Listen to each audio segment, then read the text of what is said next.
Hello guys, and welcome back to the channel. Now guys, the story is finally emerging about how Nnamdi Kanu escaped the clutches of Buhari's henchmen when he sent them out to go shoot up Nnamdi Kanu's ancestral home during that their Operation Python dance. So the story is finally emerging as to how Nnamdi Kanu escaped, and this is coming from Nnamdi himself. So with that guys, I bring you this. Biafra, Nnamdi Kanu finally makes shocking revelation on how he escaped from Nigeria. So that's the headline. Biafra, Nnamdi Kanu finally makes shocking revelation on how he escaped from Nigeria. So now let's see what Nnamdi Kanu has to say by way of how he escaped.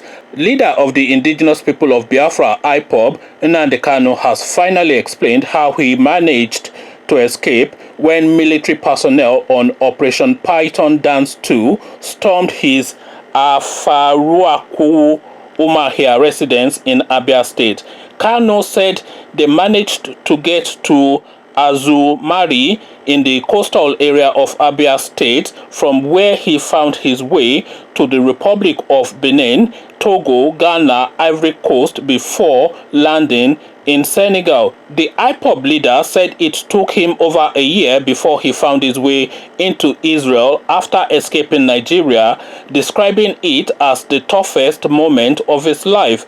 He said he sustained serious injuries during the attack. Kanu said he moved through creeks before he eventually found himself in the Republic of Benin. We were able to rent a boat on the coast. We left from a small town in Abia, Uzumari, an unobtrusive place where the Nigerian authorities might not have thought to look. Kanu was quoted as saying, "We planned to go to the Republic of Benin, just west of Nigeria. For 14 days we traveled in dangerous waters in a small boat with an outboard motor. The Atlantic off that coast is very heavy, stormy and treacherous. On more than one occasion, waves threatened to swamp our little craft. I was still gravely injured and in need of constant medical attention. At one point, we put ashore to find ice to keep the medication I needed chilled. It was dangerous times. I stayed hidden in a room whilst my companions went foraging for supplies. From Benin, we traveled by road to Senegal, a distance of nearly 2,000 kilometers.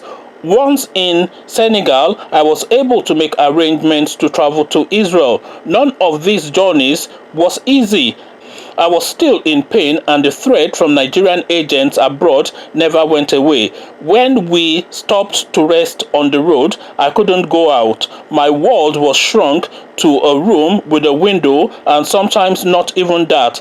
I might as well have been in prison. Benin, Togo, Ghana, Ivory Coast, all these countries I had to pass through rely economically on Nigeria. Their governments are corrupt enough to arrest me and send me back. I had to stay silent, unknown.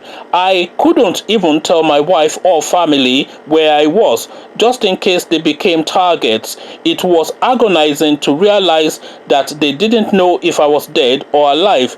Israel is a haven for me, but it took over a year to get there, and only then did I feel confident enough to let my fellow IPOB family members and immediate family know I was safe." So this is now the Kanu narrating his escape from the clutches of Malam Buhari, the cabal, etc., because they were intent on obviously finishing him off, because if they did want to arrest him, they would have simply gone there to effect an arrest. But what we saw during that Operation Python dance was not an attempt to arrest anybody. This was an attempt to take a life. We all saw that, and lives were taken by these people. So now all these extrajudicial things that this cabal does is being documented, and people are taking note of it, because all you needed to do was to surround his house and ask him to come out. That is all you needed to do, because the IPOB movement is not known for carrying arms. It's an aggressive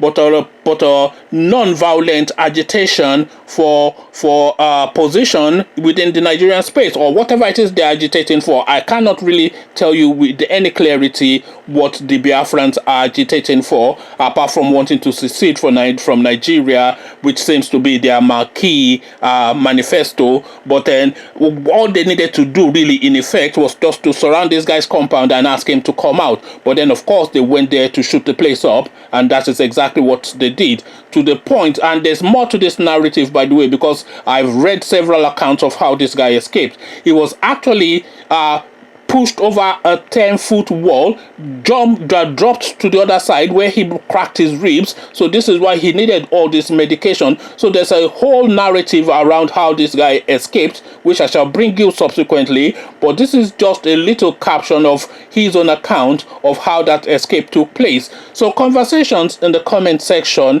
What did they attempt on Nnamdi Kanu's compound on that fateful day with this Operation Python dance is the question. Was it an attempt to effect an arrest or an attempt to take a life? Or come tell me what your thoughts are in the comment section. But before you do this, click on the red subscribe button so it turns gray. Bell button notifies you every time I drop a new vid. Then come tell me what your thinking is on what Malam Buhari's cabal was attempting to do to Nnamdi Kanu in his family compound on that fateful day. Come tell me all about it in the comment section. So I'll leave you here, join you in the comment section. But here I say peace.